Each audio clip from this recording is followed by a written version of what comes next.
don't understand. Yay! Welcome. Welcome everyone to this YouTube live. I am here back with Suzy Miller. So many of you asked to have her come back and to ask questions. And so put in the chat whenever you start watching this, if you're with us now, where you're joining us from. We would love to know. And Suzy, thank you for the work you're doing. We have so many areas that we're going to go into. And I know getting back into telepathy, we talked about what's happening with the rise in autism and soul communication. There's 3i Atlas. We've got a lot to talk about. Thank you for doing this and for being here. Thanks for having me back. It's nice to see you again. So great to see you. So let's get started. As we are ending this year and moving into the next year, and we have someone already who says, I love you, Suzy. She's in Vancouver. Hey, Jessica, welcome. What is your sense of what's happening energetically? And if you want to bring in the 3i Atlas, it's kind of a fascinating topic. I'm going to let you go wherever you want to go because I know you have there's a lot happening and you're dialed in. Yeah, there is definitely a lot happening. And I think really, for me personally, like 8-8, like the Lion's Gate was a big shift in and of itself. There was that energy of opening up and allowing things to happen that couldn't happen before. That was definitely showing up at 8-8. And then now we have what you're calling 3i Atlas. We have 3i Atlas, which I see as an interstellar consciousness, you might say. And that interstellar consciousness has been traveling through our solar system since July. And as it's traveling through our solar system, it's come from who knows where and has been traveling for who knows how long. But anything that travels cosmically like that through different universes like that is picking up information as it goes. And so as it entered our solar system, what ended up happening is our sun is starting to pick up the information field that it's been carrying with it.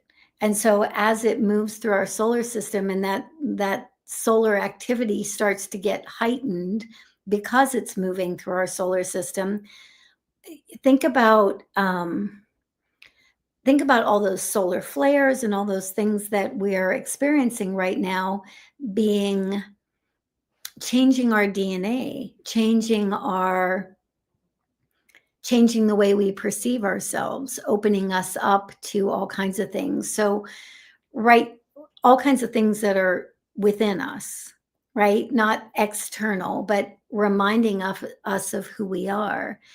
And right before, I've been doing a trilogy of energy sessions, 10-10, 11-11, 12-12. And right before we did 10-10, there was a young man diagnosed with autism. He's just 6 years old. And he kind of came in really strong and he said, this is a reality revolution. And I said, what does that mean? Like, what does a reality revolution actually mean? And he said, what it means is we're going to begin to see reality as it truly is, not how we've been conditioned to see ourselves. And I thought that's a huge shift in collective human consciousness. And that's having a direct impact on energetically sensitive souls like those diagnosed with autism. Sorry, I've got something floating around me here. That's having a huge impact on energetically sensitive souls, because think about the refinement of that frequency of 3i Atlas is much more aligned with who these kids are and much more aligned with who we're becoming. So this is a very significant time. Between now and the end of the year is quite significant energetically. So it's wake up time on a grand scale. Yeah. Thank you for for going into this. I'd love to talk a little bit more for those. I know anyone watching now or at any point, I always say, like, we know like attracts like. So being sensitive, you don't have to be on the spectrum to be highly sensitive. And I would say any of us here, sensitive to energy, yes.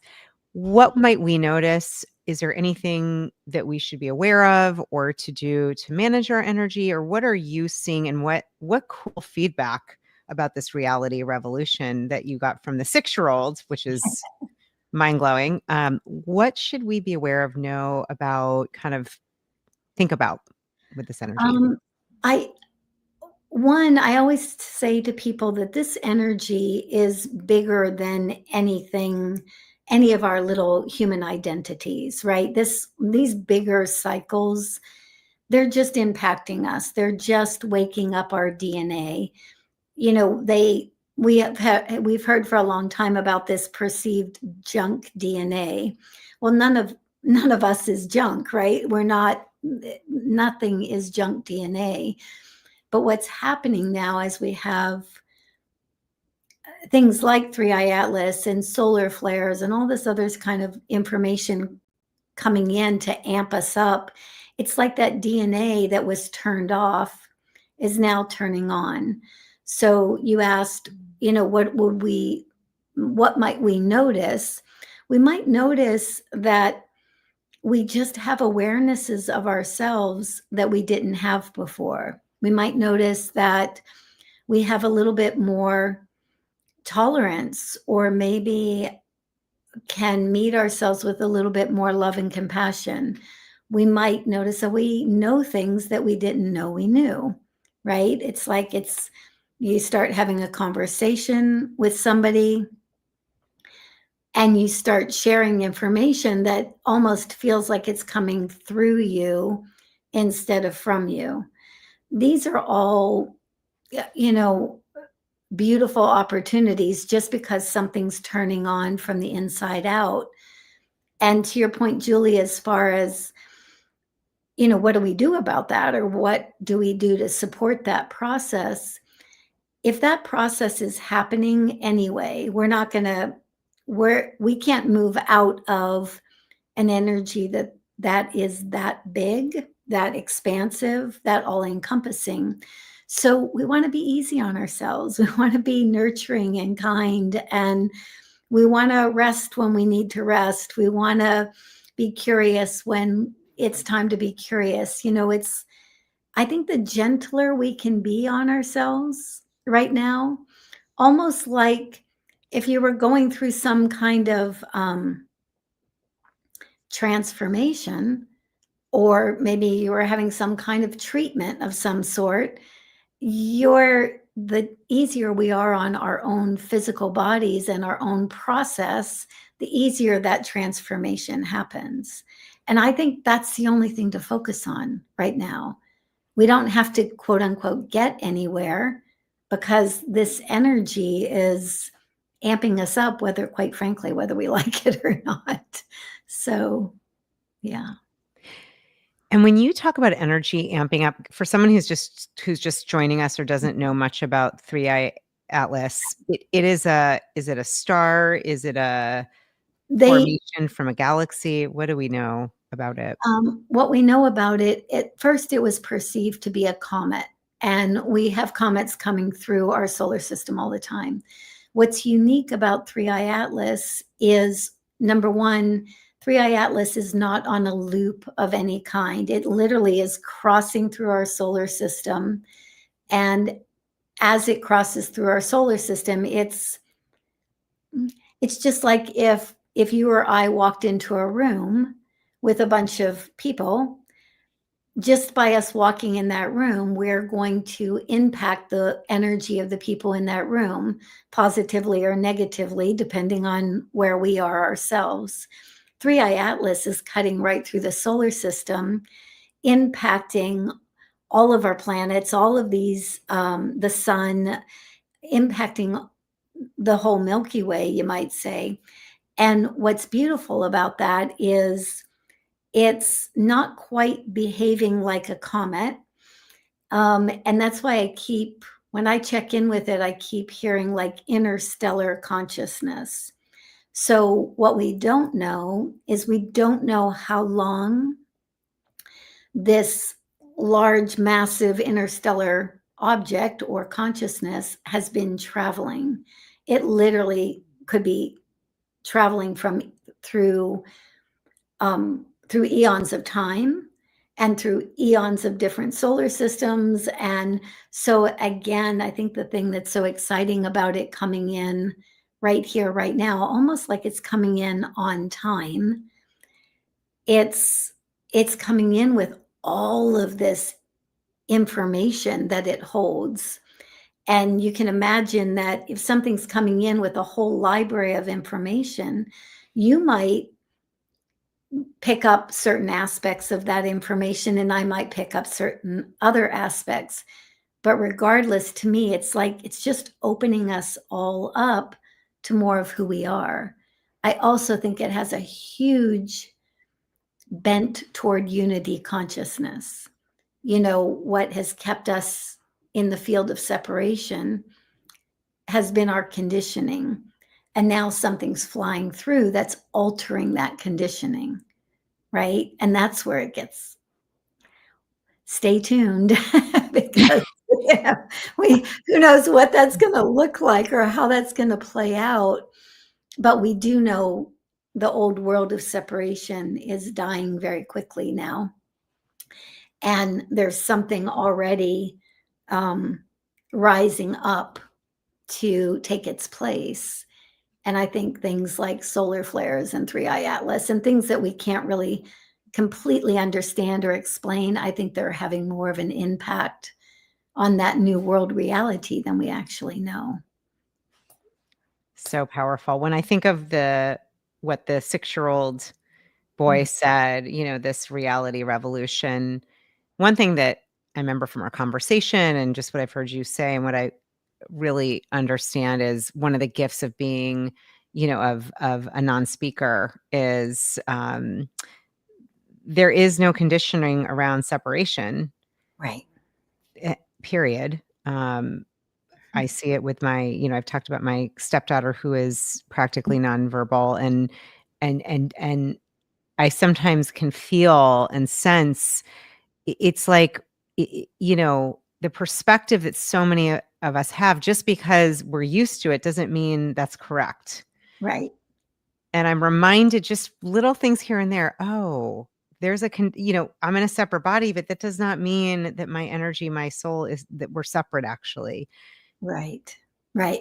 I'm in Joshua Tree, California right now, and with a family, and that has a son diagnosed on the spectrum. And what's fascinating is to sit here and to be present, to be feeling our way through these interactions. And something as simple as what we were just talking about, like somebody walks into the space, and depending on where that person's energy is, the space changes.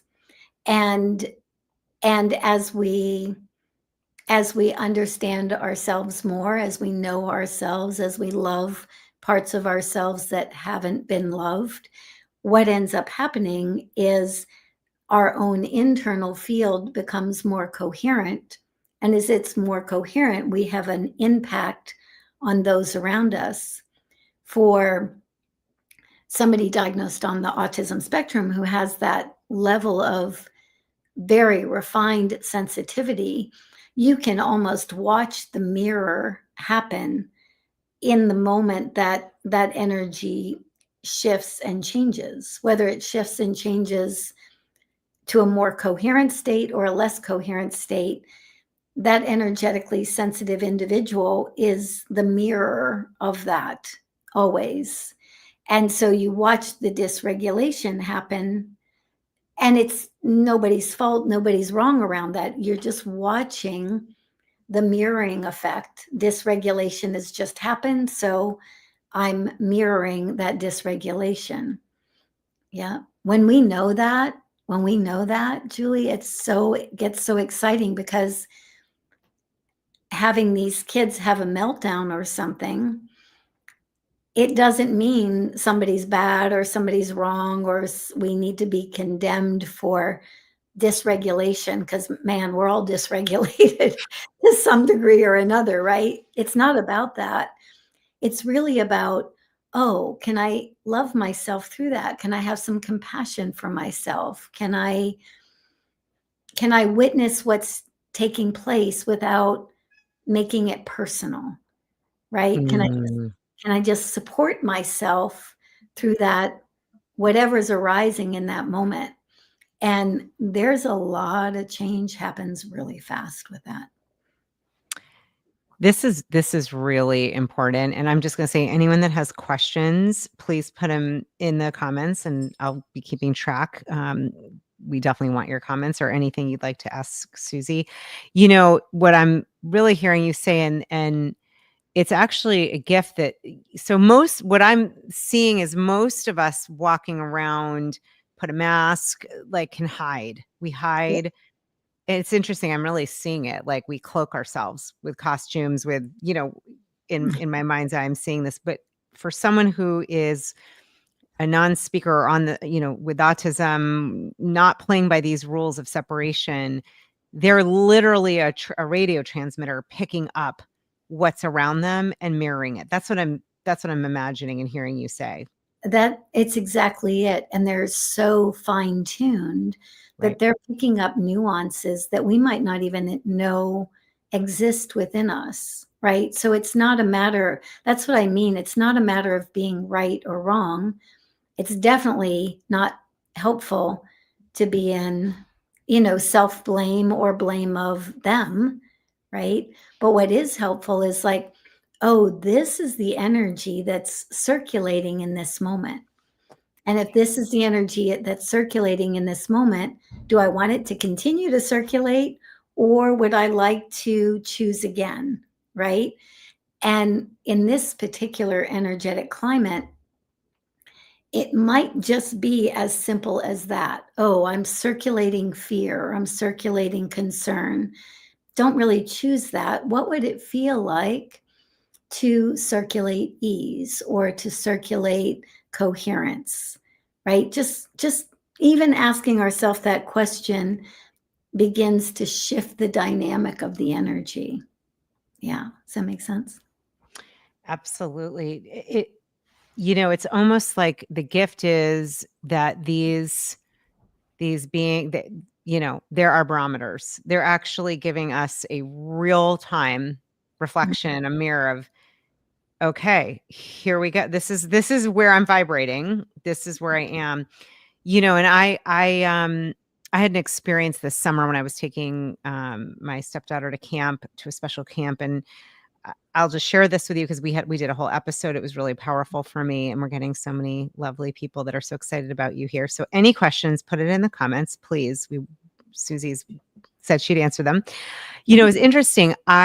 Going by what I would have thought, she was not asking, but saying her super simple songs. She kept saying Mm. it and singing it. I thought, oh, we'll put that on in the car.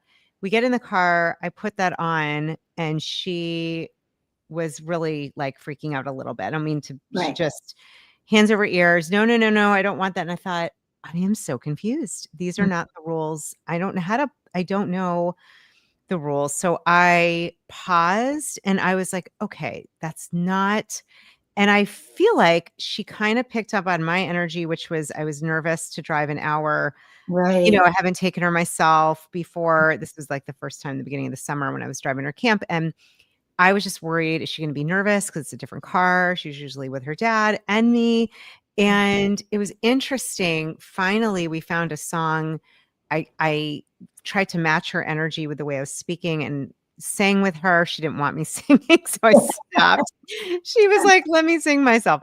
But Yeah. it was I really intuitively was like, "Oh, this I think she is picking up that I am a little bit concerned that she's not gonna be." I was worried. Is she gonna be okay? Is she nervous? Does she feel comfortable? And it was just so fascinating. Once I realized she's fine, she's Yeah. fine. She'll sing her own song. Literally, that's what happens in the Yes. beginning. It was like, "Oh, she is totally matching my energy," is what's Yeah. happening. Yeah, and she said it from the very beginning, super simple songs, Right. right? Right. It's like, it's super simple. Let's just go back to Yeah. super simple. I'll do my thing, I'll sing my songs, you do your thing, you drive. And Yeah. it's, again, it's, and I think sometime asking ourselves questions like that, like especially if a child says something on repeat like that, Right. super simple songs. Well, where can it be super simple? Our minds go to, I got to play the right song, Right. but like, so if I turn that inward and kind of go super simple songs, that feels Yeah. light, Yeah. feels easy, Yeah. you That's know. right. She didn't say mad, raging, whatever, right? She said super Right. simple songs. Right. And I think when we take that information and turn that inward and kind of go, what does that feel like in my body? Mm. Super simple songs sounds, I mean, that feels light, doesn't Yeah. it? It feels like, without the fear, worry, and concern of, and we get it, right? I mean, anybody would be nervous under those circumstances. Right. So it's not about not being nervous, but maybe it's like, let's just take what they say and invert it. Right. How does that make us feel? What do we know about that? Or let's say they say something that is a little triggering, right? Can we love that part of ourselves? That's Yeah. powerful. Yeah, it's like that whatever was just said either makes me feel light and easy and was almost like a remedy, like a homeopathic remedy to the situation, or it triggers me, which means I'm in charge of loving myself through that. Yeah. Mhm. This is interesting in terms of we were talking about the 3IA Atlas and sort of that almost felt like a magnifying energy, like a magnifying within ourselves. And I hadn't thought of it this way. I know I'm sure others listening, tuning in have done, shadow work and looking at your different parts of yourself. And this was when we spoke, this was something that came through, but it's really there right now, which is to get that there's much of a mirror for what's going on within ourselves and maybe a call to action to love the parts that we're seeing mirrored that maybe that I'm not as thrilled to see mirrored than someone who's cloaking it, right? I mean, there's no getting by. I mean, I know this in just the experience I've had in these 10 years of living with somebody with autism and is nonverbal. I can feel Yeah. her feeling what's happening around. Right, right. And I think sometimes too, the kids talk a lot about authenticity. And so I think that when you're around somebody who appears to be having all kinds of challenges, in their bodies, regulating themselves in that way, I think we have a tendency to like want to keep everything that's going on for us inside. But anybody that's that energetically sensitive, they know how you feel before you articulate it anyway. So even back to the car scenario, it's okay to say, wow, I'm a little bit nervous about driving you. I'm hoping I'm going to do a good job. I'm hoping that this is going to go smoothly. What you might be feeling my anxiety and my stress around this, you know, and just articulating that in that moment, it's almost like, oh, I don't have to reflect that back to you because you know what you're feeling. You know what you're doing. Yeah. This is Yeah. so powerful. What do you find? So, with so much energy shifting, we're now towards the end of the year. We have this three eye atlas energy. We have ending a 9 year to starting a 1 year. I mean, we're It's over. literally, Yeah. The yeah. I old mean, world is over. yeah, there's a lot. I'm curious what you've been seeing with the clients and people that you work with on the spectrum nonverbal who are so tapped in. Yeah. We were talking about a friend earlier who lives near me, and I'm blown away, as I like to say, by her son, who's an author now, Charles, and his incredible Yeah.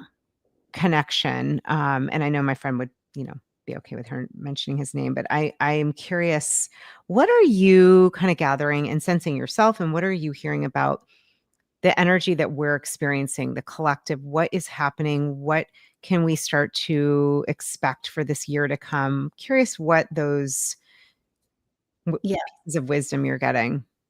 You know, the reason I looked at Three Eye Atlas in the first place is because the kids kept saying, this is more like our energy, this more kind of interstellar kind of, um, I'm just going to call it cosmic energy or cosmic awareness was more attuned to who they are and what they have access to, consciously or unconsciously, but what they have access to. So when I started looking at it, it was a new thing for me too. I mean, I'm not I'm not somebody that goes digging around in with interstellar objects, and that kind of thing. So, but it was because of the kids.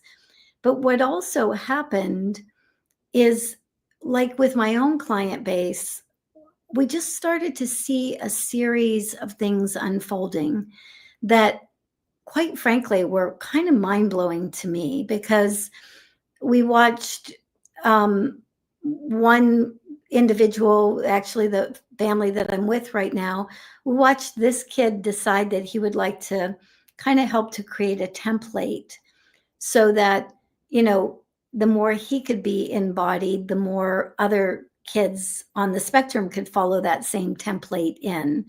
And I always attribute that to, like, the one who breaks the 4-minute mile, that's now in the consciousness, and now others can break the 4-minute mile. So we watched him kind of come in a very unique and beautiful way. And then as we got closer to the 10-10 energy session, we had this little 6-year-old Siddharth kind of come in. And Siddharth is he's like a little Buddha. I mean, the consciousness of this kid is just divine to tap into, because it's just still. And so it was like we had one kid kind of, like you might say, descending and embodying more. We had another kid come in who was holding a very stabilized frequency. And then just within the last couple weeks, I saw something I never thought I would see in my life experience. I didn't even know it was possible, quite frankly. I had a brand new client, new mother to this, who had heard about, the telepathy tapes and heard about that. So she was very much new to energy work and these kind of things. And when I was checking in with her son, in my mind's eye, instead of closing my eyes and feeling, seeing, hearing, in a subtle way, the information that the individual or the child wants to share with me. In this case, I closed my eyes and I felt like this kid walked literally like right past me in the chair I was sitting in, moved out to in front of me, and he turned around and he looked at me with my eyes closed. It was just like he was in the room. And he said, "Oh, you're talking to me." And I said, "Yes, I am. Why is that unique or different?" He said, "You're in my world.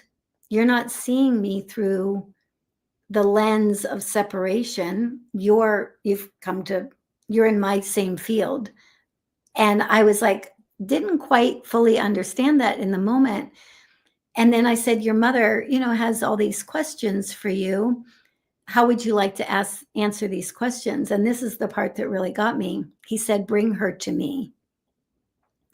And I was like, I don't even know what you're talking about. Like, this is brand new. I'm trying to explain to this mother that this is all brand new. And she said, "Oh my gosh, of course, any mother wants to connect and see their child through the lens that the child sees through, instead of the other way around." or through the lens of separation. And so when I asked him, I said, "You're going to have to help me out here because I don't even know that this is possible." He said, "Put her in the elevator." And I kind of started to smile. And I was like, okay. So I just told this mother, I said, "We're going to step into an elevator together. I'm going to go with you. Just be the elevator operator. We're just going to move our consciousness into a different field where your son might be residing on a regular basis. And let's just see what happens." I had no idea what would happen. So we did that, and she closes her eyes. She's going along with the little meditation. And all of a sudden, I knew she was in a different field because she kept going, "What's happening? What's happening? Oh my gosh, and I go, explain what's going on." And she goes, "I can't really feel my body. I feel kind of floaty. I kind of am hearing you, but I'm not really hearing you." She goes, "What's happening?" I was like, "Just breathe. I Wow. think you've just entered his experience, his world, right?" And she was like, okay, okay. She was regulating. She was having to regulate her body with her breath. And I said, "If you're in the right place, you should be able to call him over to you, and you should be able to feel him, in that space." And she did. And I knew the minute, Julie, she called him over, that he was really there with her, not through a veil of separation, but Wow. there, because she just burst into tears. It was the first time she felt like she was face to face with her kiddo. And Oh my that, gosh. I will tell you, that is not possible in the old world of consciousness. In separation consciousness, if separation consciousness is um, if separation consciousness is more pronounced in a collective field, that's not possible, right? But something must have happened to collective humanity. And so that even somebody who was new to all of this literally could just sync up. Yep. And so it took her, she emailed back and she says, "It's taken me about, 48, 72 hours to kind of regulate." And one of the things I was Mm. pointing out, I think is so fascinating. We've been asking these kids to come into our world, by whatever means. We want you to look normal. We want you to act normal. We want you to, whatever normal is, we want you to do that. And they're going, "No, no, we're not going to do that. We're going to stay where we are." But right now, with things like Three Eye Atlas and all these other things that are changing us vibrationally, now we're being invited into their world, right? And as we're invited into their world, we might get a little dysregulated for a second. We might feel a little bit just like this mother felt, right? We might just feel like, wait, where am I? Am I swimming in water? Am I listening through um, a veil that, and I just love the fact that she got a very distinct, visceral feeling of, oh, this is what it's like to live in my kid's world. Yeah. That's in- that's Yeah. I've never seen, I would have never guessed in a million years that that was even possible. I was gonna ask you if you've ever that's the first time you've experienced that. It sounds like really being able Right. to do that. Yeah, I mean, there's been all kinds of amazing experiences where the kids have invited me into their world to a certain degree, or given me experiences that my little human Suzy mind could not explain and tries not to. But Mm. I've never seen that be able to be available to, somebody brand new. This kid knew exactly what he was doing. Um, I Wow. say often that those kinds of scenarios happen within a triad.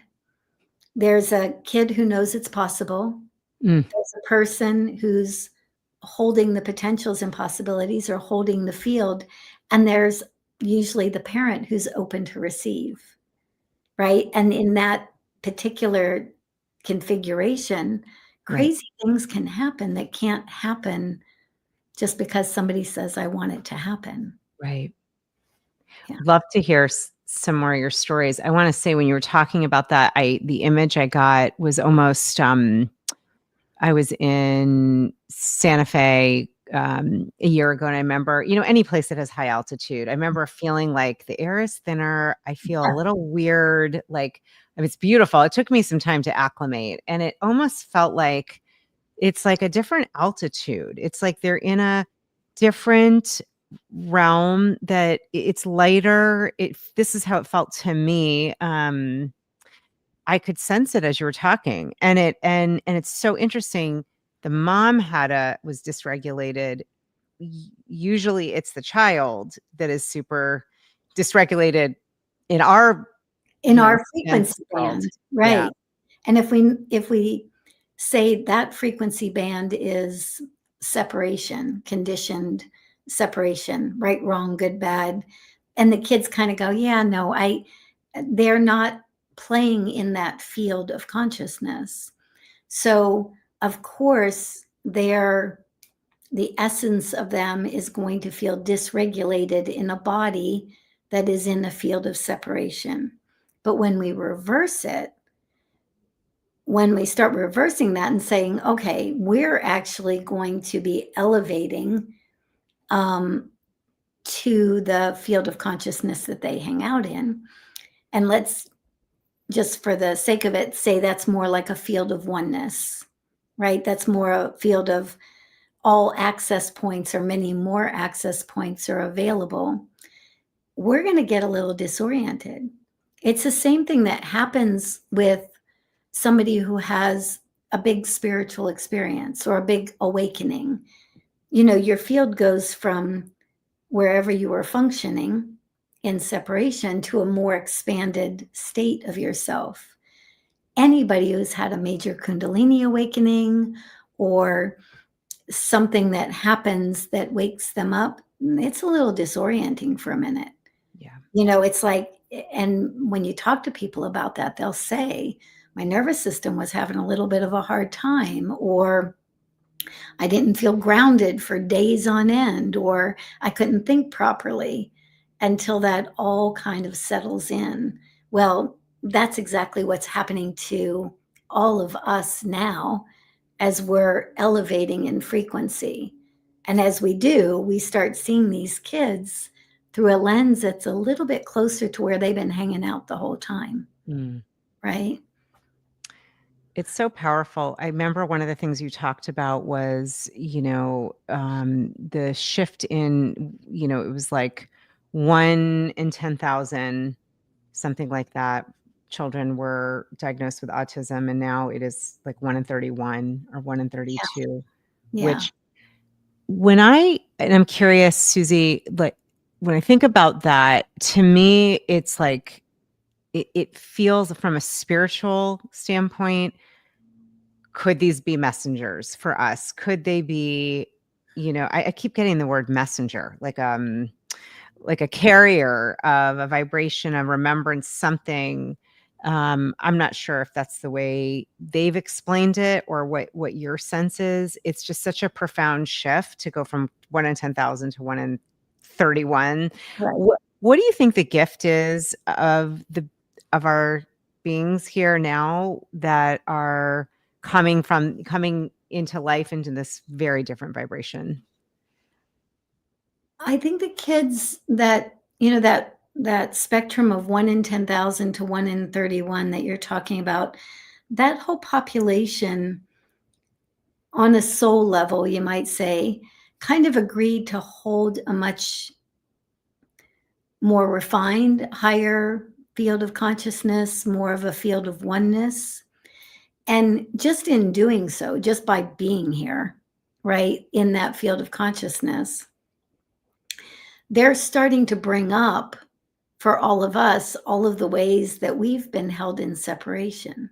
Anytime you're in a dark room and somebody brings a flashlight in, right? All of a sudden, you're illuminating that space.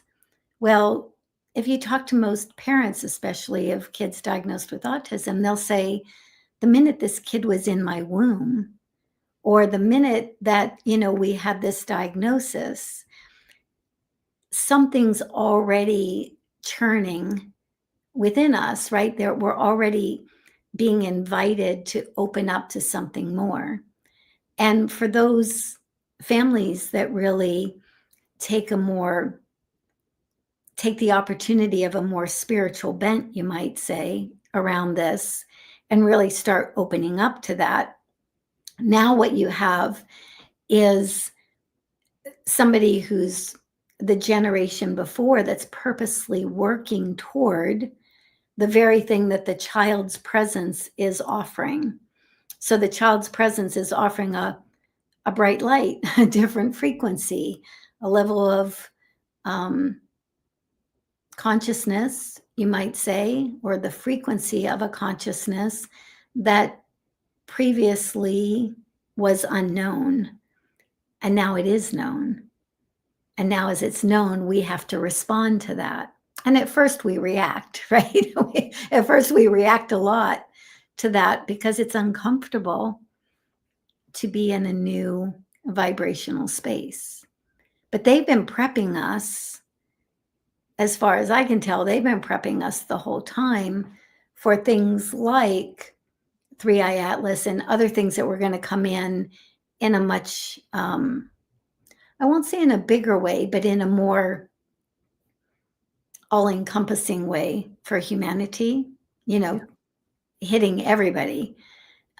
So they've been preparing. Yeah.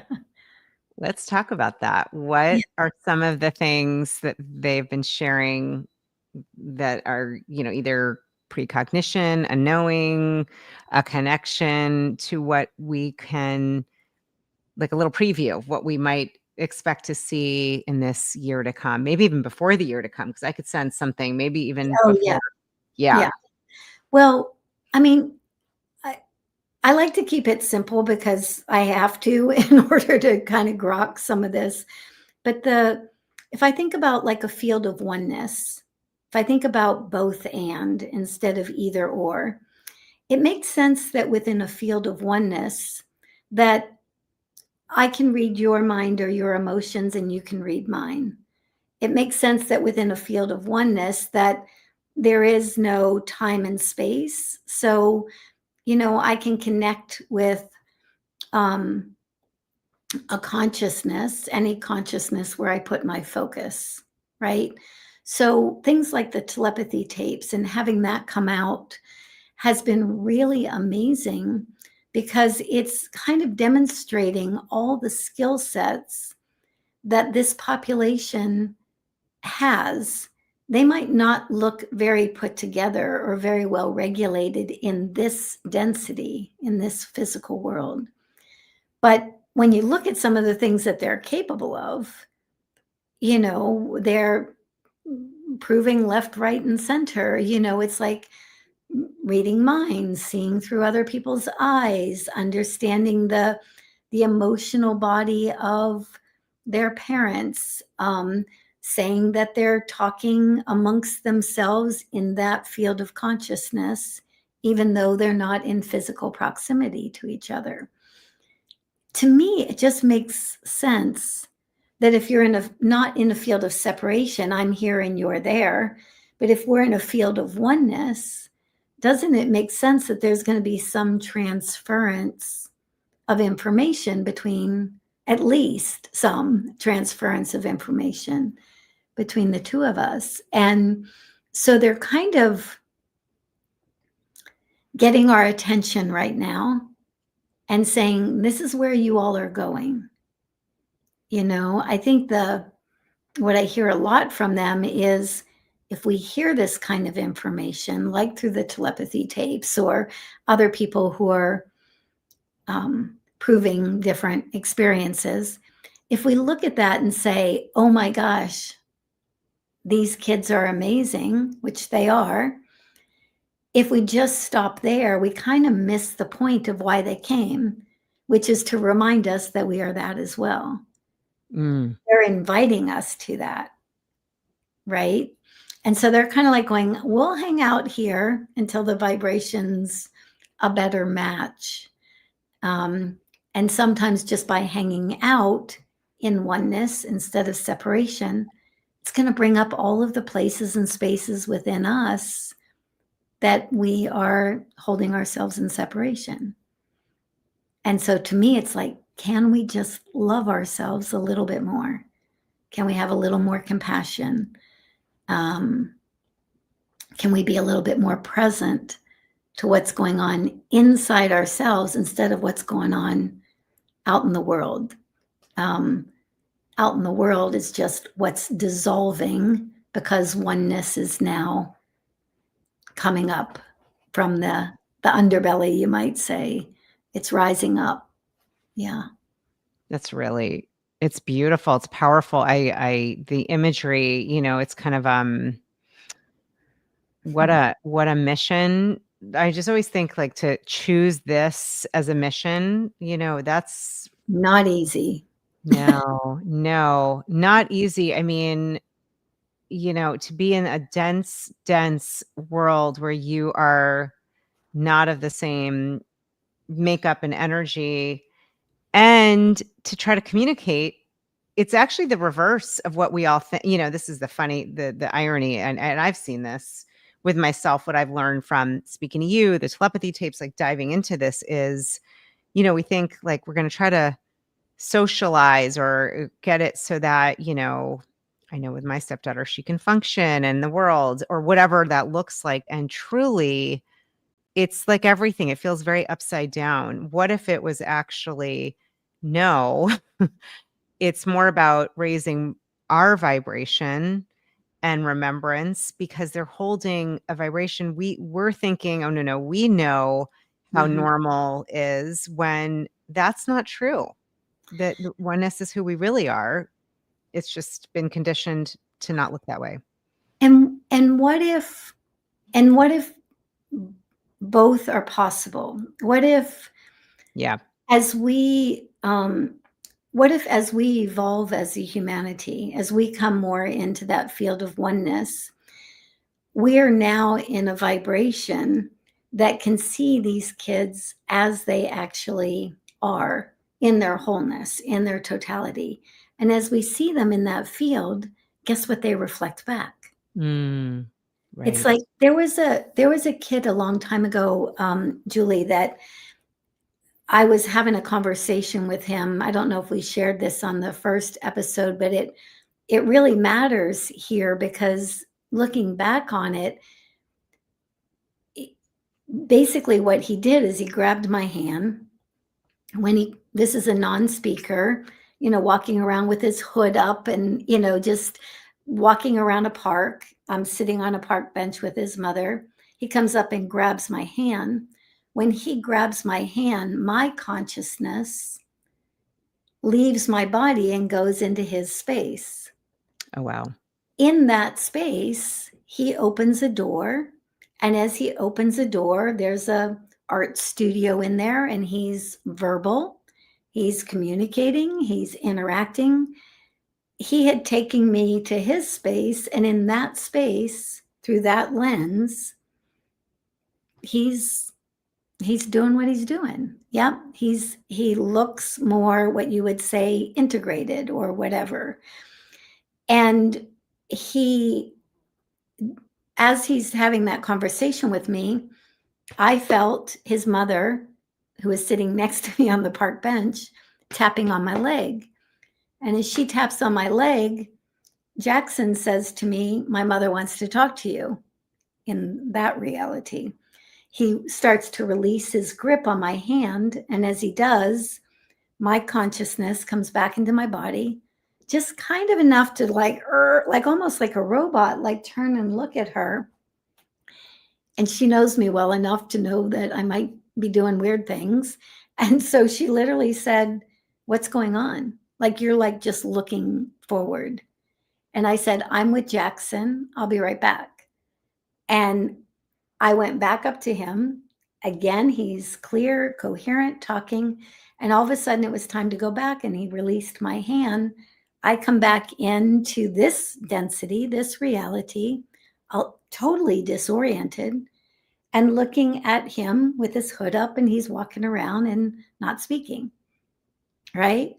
And so, and there's all kinds of people in the world that are creating all kinds of environments right now that are maybe more akin to the vibrational stability that this population thrives in. And so I remember asking Jackson, like, if you can grab my hand and take me there, is there an environment that I can create here so that that feels more comfortable? And the answer is yes and no. The answer is yes, through your intention, and that's starting to build. But this is more than one individual creating one little environment, right? The opportunity is to create a collective consciousness that's in a elevated enough state that we look at them and they look regulated, Right. right? Wow. It's fascinating times, you know, and if we see everything through the lens of energy, then yeah, what are any of us putting out on any given day? Right. And if we notice we're putting out something that's heavier or more conditioned, something that somebody just taught us how to do, if we can even catch that for a nanosecond right now and kind of go, yeah, I don't think I'll choose that particular pattern. And maybe I'd like a little bit more love or a little bit more compassion, or maybe I'm just going to breathe for a second. That kind of puts a little bit of a kink in the program, right? Mm. And the more we put that in, the more we put that into the mix, the more we're shifting the mix. Yeah. It's beautiful. This is, I could talk to you every day, all the time, because I love you have so much wisdom, and this is such a good reminder for all of us. It matters. Our energy, it's our calling card, it's our passport. It matters. And if one of the takeaways with all of our beautiful listeners now or at any point is to mind your energy, to we can shift. And that's the gift of having awareness, of free will. We can say, you know what? All right. And I always think of, gratitude as a good bridge, Yeah, curiosity, for a sure. good bridge. Yeah. Yeah. Yeah. Did you ever think you were going to be able to? I guess my question is, did you think you'd ever be able to go into a different realm of consciousness? And for anyone listening now or at any point, what are some ways? Because I would imagine many of us, whether it's through a child or a friend or someone we don't know, let's say you're in a Target and you see a nonverbal, a non-speaker, I've become aware just to at least even just send loving Yeah. thoughts, like, Yeah. and how can we increase our ability to connect in higher consciousness realms, to, telepathy? What do you share about that? Can you say? I again, I think that we're just living through a time where consciousness is evolving right now. So it's not so much what do we do to get there, because that process is already underway. I think a better question might be, what do we do so that we don't stop it? Right? It's like it's happening anyway. So again, things like fear, worry, and concern are really heavy, dense emotions, feeling states. And a lot of us, especially if we're parents, especially if you're a parent of somebody who has challenges in the physical world, fear, worry, and concern is very understandable. And so I'm not saying don't have it, but can we have some love, compassion, and understanding for ourselves when we're in fear, worry, and concern? Fear, worry, and concerns way down here. Love, compassion, and understanding is vibrationally here. So again, the more we short circuit those moments when maybe we're in victimhood, or maybe we're in overwhelm or angst. And anybody who's energetically sensitive right now is going to have moments of that just because stuff's happening out in the cosmos. But even right down to the parent level, if we're having those moments, again, can we just stop for a minute? Can we take it? Can we just breathe? Can we not make ourselves wrong or bad for that, but just kind of go, that's how I'm feeling. That's what's coming up right now. Can we just allow that? And as we allow it, what ends up happening is it starts moving much easier. And as that energy moves more easily, the energy that's trying to penetrate, infiltrate, become one with, just has a place to land. Yeah. Yeah. And so I'm like, we don't have to we are all telepathic. We are all within each and every one of us is that field of oneness. It's just been conditioned to separation.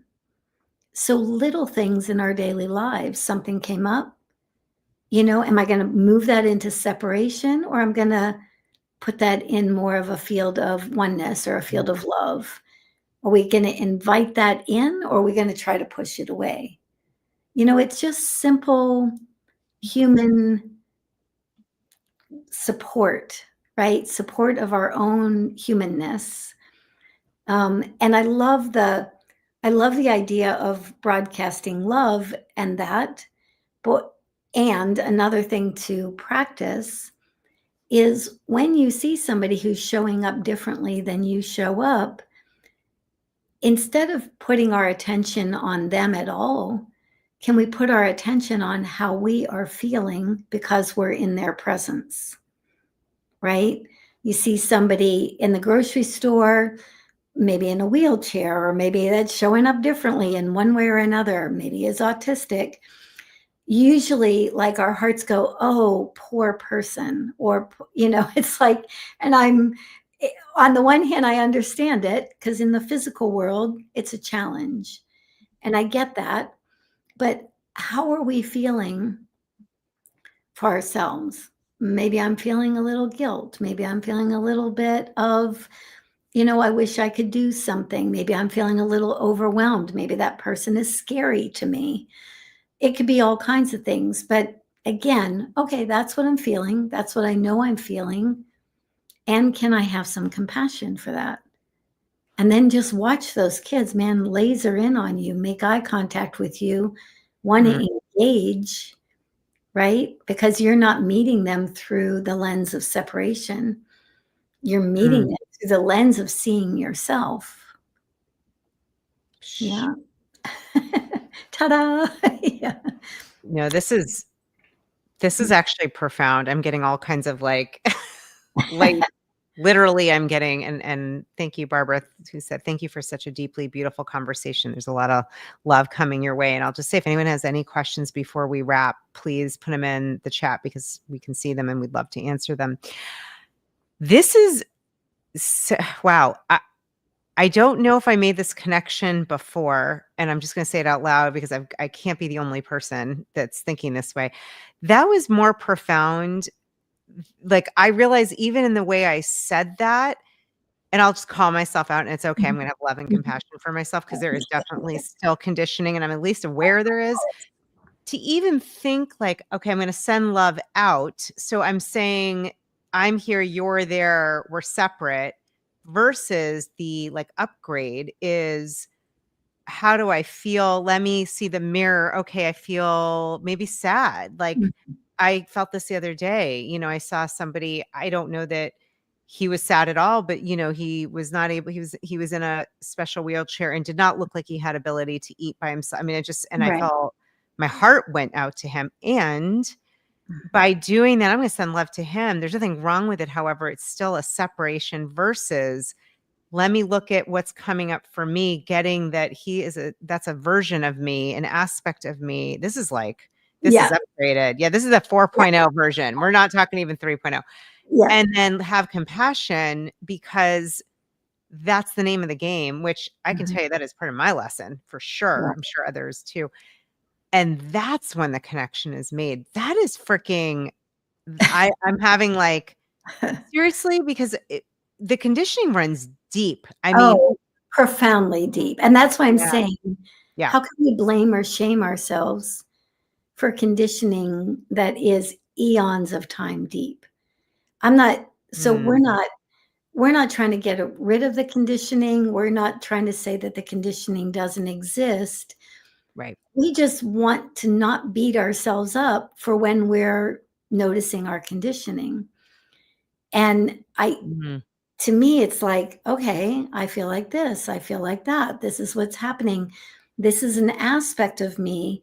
And that aspect of me doesn't look like he's doing so well out in the world. He looks like he's a little dysregulated. And so right, we can make it all about somebody else, which we've all been conditioned to do.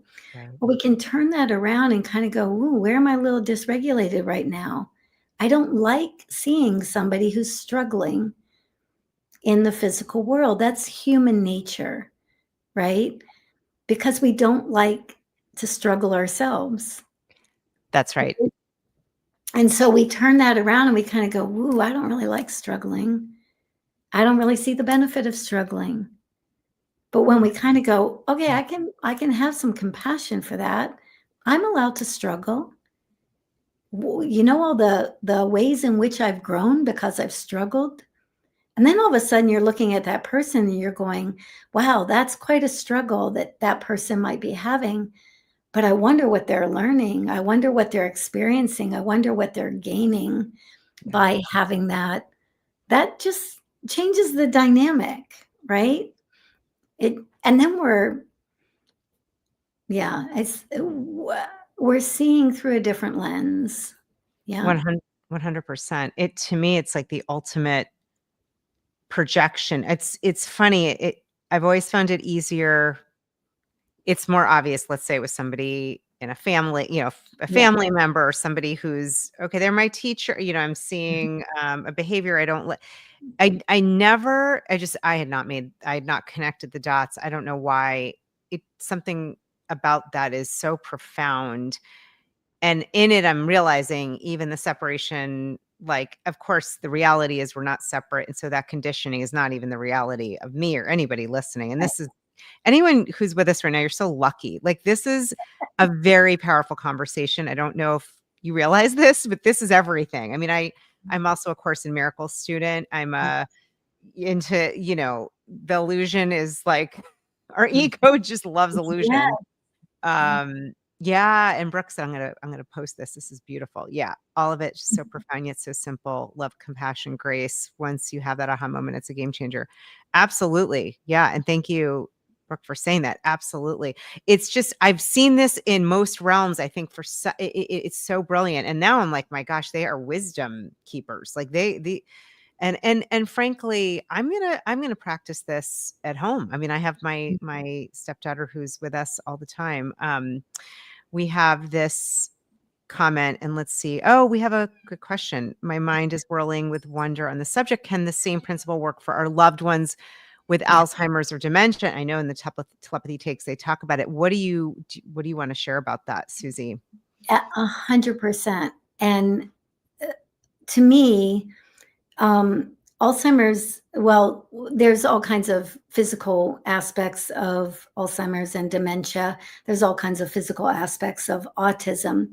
But if we look at it just from a vibrational, energetic standpoint, if you think about children diagnosed with autism are taking longer to embody, right? They're staying up and out, you might say, longer, maybe sometimes through their whole lives. Maybe they start integrating, maybe after their 7th or 14th year, um, because that's when some of the conditioning is over. Somebody towards the end of their life, they are also, it's almost like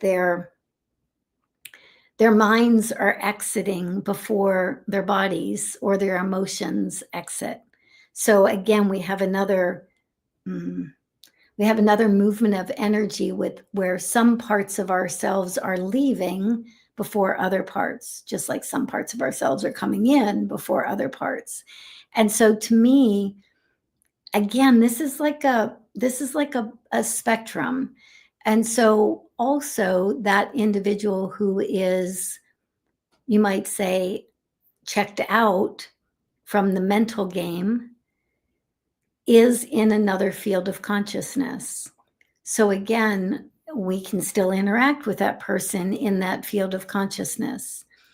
Just like somebody who's crossed over, just because they've crossed over, it doesn't mean we can't. So with Alzheimer's, we can definitely still communicate with them. And it's also, as we have somebody in our life like that, and they've forgotten us, or they don't remember their lives, or they don't remember who the people that were most important to them actually are. Again, what is that bringing up for us? I mean, to be forgotten by somebody that you love and have loved your whole life, or maybe somebody that you had a tenuous relationship with your whole life, and now you feel like you don't get to say those things or heal those wounds. Can we use whatever comes up as we're witnessing somebody in that experience? Can we witness what comes up for ourselves and have some love, compassion, and understanding, nurture ourselves through that? What aspects of ourselves have we forgotten? Yeah. Yeah. Absolutely stunning. Yeah. Stunning. And I know there's some stories in the telepathy tapes, literally just they will give you chills beyond that I mean are just incredible. Yeah. The ability. Have you also worked with those with Alzheimer's and dementia, or is it primarily Only very early in my speech pathology career. It's yeah, like when I was literally when I was working on my master's degree, that was the only time that my focus was always on pediatrics. So, yeah, I don't have a whole lot of experience in the day in, day out world of that, but just looking at it energetically, yeah. it's fascinating to me. You know, Longer time coming in, longer time going out. Certain aspects come in and other aspects go out. I just find it fascinating, the whole thing. I'd be so curious too if you had a child or someone with autism, nonverbal, with a dementia or Alzheimer's, the automatic connection. I bet I can only Yes. imagine. Yeah, Yeah. Yeah. And what I will say too is, um, sometimes with dementia, there's a reason why that individual would like to distance themselves from the physical body, from the physical experience for a while. And that might be trauma related. That might be for any number of reasons, right? Something that didn't quite get processed. right. So let's move that piece out first. The mental musings of all of that, let's move that out first, and then the body will catch up. So, but I agree with you, Julie. I think that putting individuals who function in different planes of consciousness, not even necessarily physically together, because quite frankly, you hear from the kids all the time that whether the grandparent has dementia or whether they've crossed over or whether they live on the other side of the world, there's again no separation in oneness, right? So It's beautiful. This is like when you really dig into what you're explaining and saying, this is so uplifting. It really is. It's so ooh, I have tears in my eyes.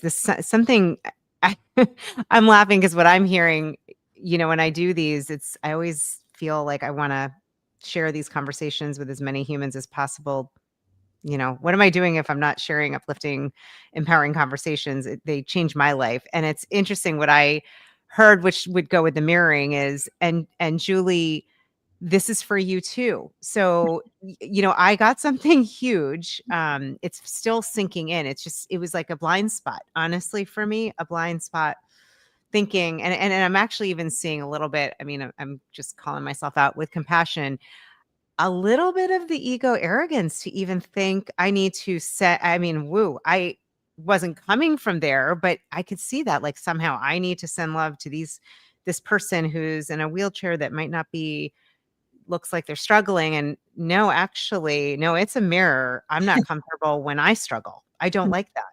Yeah. And that, my friends, that's where miracles come. That's deleting the illusion. That's seeing what's coming up in me. My cat is loving this conversation. You can hear her. She's like, Yeah. yeah, she's like, thank goodness my mom is finally getting it. Yay.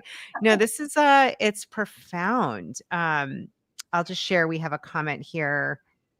This really hits home. I'm going to just share this. Thank you for sharing this backside fabric. This really hits home. My husband was an alcoholic for many years and finally quit drinking and then was recently diagnosed with early stage dementia. Oh, finding love and compassion is hard at times. Of Absolutely. course. Yeah. Yeah. Yes.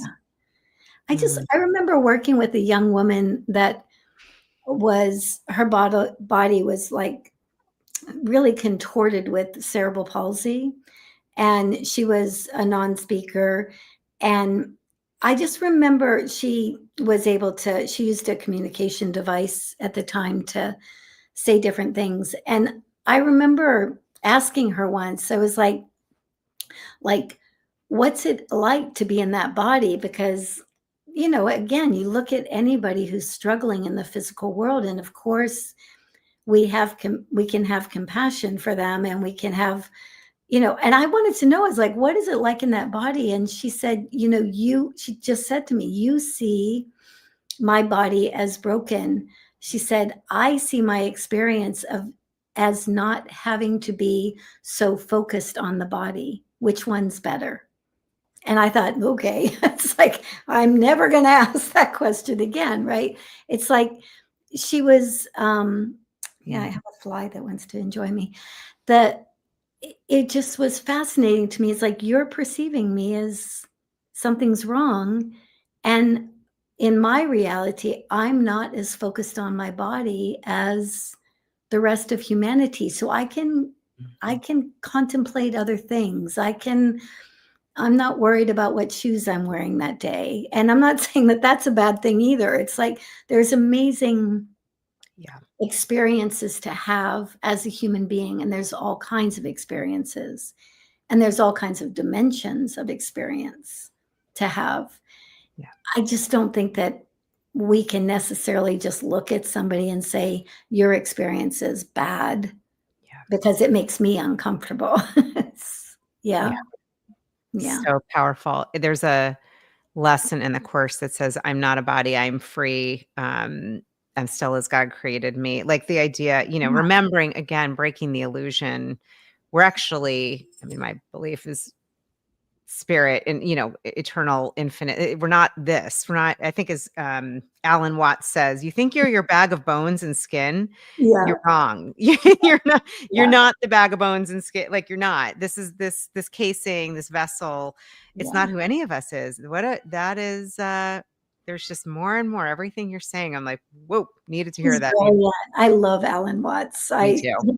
He's the go-to when your system's a little dysregulated and just like puts it all in perspective. Yeah. Absolutely. I find that with Wayne Dyer as well, with Alan Watts, those two, Ram Dass, they're like, Louise Hay, there's kind of, but Alan Watts, I've just been listening for some reason, becoming into my stream of consciousness. And he really, I feel like he really got the illusion pretty down. Early on. Yeah. And look, the ego, wanting to create this illusionary feel, like we're going to have a lot of it just seems very real. And so interesting, the reminder I get to be out of my body. How great is that? Like, hello, I would love a day. I mean, I don't want to be out of my body yet, but Right. there's Right. moments, I'm sure everyone listening, I'd like a moment of just not thinking about something Yeah, with exactly. the Yeah. body. Yeah. And Yeah. we don't, I say this all the time too. It's like we don't know what their experience is. Right. We only see their experience through our lens, and our lens is only our experience. So that's another reason why I got so excited that this mother was met her son in his experience. It's just, I, I'm still processing that one, and I still don't know completely what that means. But what I do know is she got a taste of what it was like to see him through the lens of his world instead of seeing through the lens of separation. You know, that lens is a distortion, not bad or good, but it's not the experience of, I mean, how can we know what anybody else's Right. experience is unless we're curious enough to probe and ask and not assume that we know just because we're living this experience and they're living that one. Yeah. It's really beautiful. It says to me, kind of, you said earlier, the 4-minute mile, the fact that this can happen means this can happen again and for Mm, more. yeah. And maybe that's a demonstration for more of us to be able to literally step into that field of consciousness that our child or friend, another person is in. And really, I mean, I Mm, mean, for a mother, obviously that is so profound. I can feel it when you were describing it. I can only imagine for her. yeah, Yeah. I was just so excited for her, and it's emotional all the way around, Yeah, of like course. but even, Gavin, when he was deciding that he was gonna be more in his body, when he was setting this template that he was setting, again, we can look at somebody like this and think, or somebody that's presenting in this way in the world and kind of go, they're not even having that thought of being able to do this, and again, unless we're open, Yeah. I think that it makes me smile, Julie, because I'm thinking, well, we got things like Three Eye Atlas and solar flares. We got all kinds of stuff going on that impact us every day. I mean, we're hanging out on a ball that's floating through space, right now. It's like all of these things are pretty miraculous, and to not have curiosity about the person sitting across from us simply because they're different, it just doesn't make sense in my world anyway. It's like, let's just be curious because there's all kinds of things that are happening that are impacting us that we know nothing about. Right. We just, it's a mystery out there, and the best we can do is be curious about it. Yeah. And I think when we are, man, it's like we get to have experiences that we didn't think we were able to have. Yeah. Absolutely. So powerful. We have another comment. I'll just say if there's any last questions. I know we're going over this. Just I can't end it yet. Well, we'll end soon because I don't want to. I know, Suzy, your time is precious, and we thank you. I'll just put this up. Carly said, and very vulnerably, thank you, Carly. My ego feels like those who aren't communicating are lonely, which is why I want to reach out with those who are struggling. It's interesting. My thought, just even reading that, and I've had that feeling, is what you might say is, where are you lonely? Uh-huh. Where is that? I'm making sure I'm getting it. Like, Yes, that's you got it. Yeah. right, Yeah. right. One of the questions I love asking parents or professionals, I will say, okay, you have these children that you're working with or that you live with. What do you want for them? Like, what is it that you really, if you could have anything for them? And they start making the list. I want them to have friends. I want them to have a life. I want them to be all that they came here to be. Whatever that list is, and then the invitation is always to very gently turn that back and say, okay, these are all the things that you want for yourself. right? I'm not saying they don't want it for their child, but the reason they want it for their child is maybe they were lonely, maybe they were, and so you see this individual that, quite frankly, is very easily projected upon. And I really do appreciate the vulnerability of that last question, because that's just it. It's like, to be vulnerable and to be able to say, it's like, I mean, I have 4 daughters. I could say the same thing. It's like, this is what I want for them. But when you start turning that in and kind of going, oh, that's what I want for me. That's, I want that safety. I want that security. I want whatever those things are that we're looking for. Just turning that back in and having some compassion for ourselves. And not only just that, but like, okay, can I find a little bit of that safety, or can I find a little bit of that friendship toward myself? Can I offer that to me? Then all of a sudden you're looking at them going, oh, I I wish I could telepathically communicate. I wish I was, able to be interacting with people from all over the world without having to use, technology. I wish that was available to me. Yeah. So different skill sets, different capacities. Yeah. But it goes back to know thyself Yeah. at the end of the day. Yeah. Brilliant. Yeah, which, was it Socrates? I don't even know Mm. Aristotle. I think thousands. Yeah. This is, yeah, profound. I just keep getting this like messaging and image of like the how would I say it? In a way it can look like there's a lack of functionality, and in another way it's like an advanced being who's like, I'm not changing for Right. this dimension here, and you're gonna eventually learn that I'm here as a mirror. Yeah. Yeah. Yeah. There is a lack. I mean, that's real. There is a lack of functionality Yeah. in a certain reality, in a Yeah. certain world. Right. And and of course, if we see anybody who has challenges, we're going to, you know, hopefully extend a helping hand in that reality. But I think to miss the point, if we miss the point that these individuals have capacities in other realities that we don't yet have capacity in or haven't yet remembered, the more we understand that we're helping maybe in the physical world, but they might be helping us in the spiritual world. And that there's a little bit of an exchange happening instead of just the projection of you're not doing so well in my world, so let me help you. Yeah. Right? It's and, had so many kids over the years, like, parents will say, "Are they okay in this school?" Or, "Are they this okay with this therapist?" And and a lot of times the kids will say, "I've just got a little bit more time to work with this person, to open them up a little bit more, and then I can leave."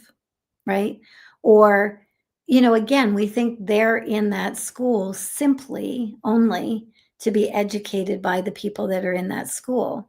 But what if it's also true that the people in the school are being educated in one way or another, vibrationally or otherwise, just by their presence, by having them in that room?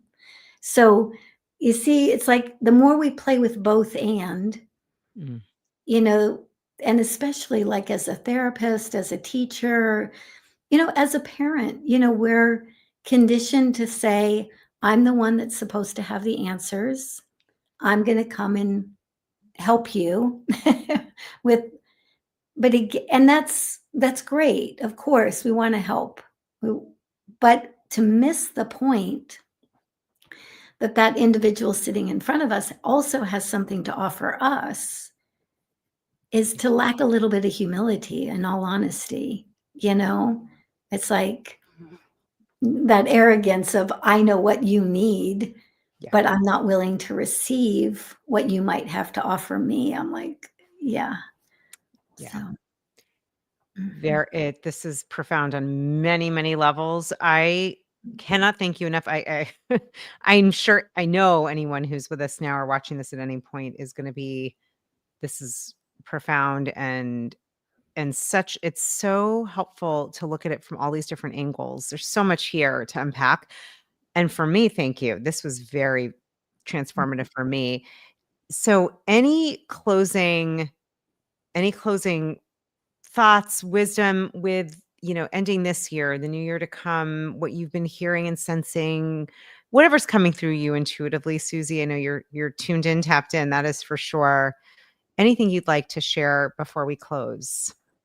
Uh, I think let's keep it simple. I think, in all honesty, anytime a human being is going through a vast amount of change, there are parts of us that go, no, I don't want to make that change, or I want to pick sides, or I want to move back into separation. I think the easier we can be on ourselves, the more compassionate we can be towards ourselves, simply because we're all going through a big change. The more compassionate we can be to that person who's sitting across from us that might be acting a little crazy, or maybe has their child self very active. I think the more that we can just be present to those parts of ourselves and those parts of others, the easier things move. I think the universe knows what it's doing, and the universe is inviting us in a very powerful way right now to evolve beyond what we've been conditioned to. And we just need to be easy on ourselves in the mix. And I think the more we are, the more we notice that, oh, something's landing in a way that hasn't landed before. Oh, I know myself more deeply. We just don't know ourselves by running away from ourselves. Mm. So, yeah. Amen to that. And for anyone who, I know somebody who's, um, addiction or recovery from anything like that, usually, and I think many of us are addicted to many, it's not just All the big kinds of ones. things. Yeah. Yeah. Hello, our phone, Yes. our whatever. So, in a way, the reminder, come back to yourself, come back to yourself, come back home, come back to, Slow down, slow down. Yeah. yeah, Even if it's for a nanosecond, yeah, where, like breath, I think breath is amazing. Like, yeah, we can go through our whole day and not ever be connected to the breath. Just 2 seconds of, okay, I just got to close my eyes, or I got to step outside and just, just like literally take in something. yeah. That those little micro movements make all the difference in the world as far as I can tell. So, yeah. So beautiful. Thank you Thank so you. much. This was a gift. We have this now. I'm so grateful. Thank you. Thank you to all of our beautiful audience, listeners, community. I mean, we're all one. So thank you to the parts of ourselves that are here and that are taking this in. And Suzy, thank you for the work you're doing in the world, the courage, the bravery, who you are. It's really, we're lucky to have you, truly. I feel the same way, Julia. It's like our last conversation. I was like, it really touched me. It really touched me Mhm. how just how open you were and how vulnerable you were willing to be. I mean, that was your platform, and to just be able to feel what you felt. And that's that's what we're invited to right now. It's like all of our masks that you were talking about, like one way or another, they're going to drop away, and we can try to keep putting them back on.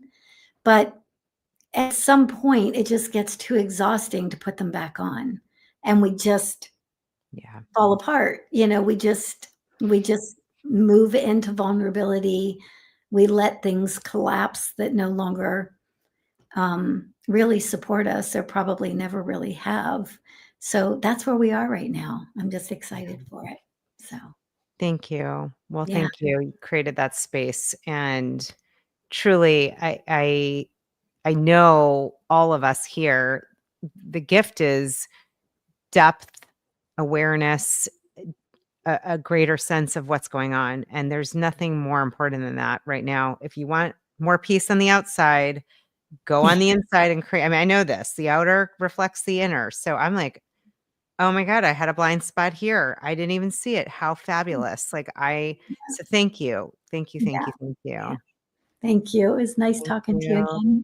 You too. And to everyone who's with us now. And at any point, we love you. And we'll Thanks. Love you too. see you soon. Bye.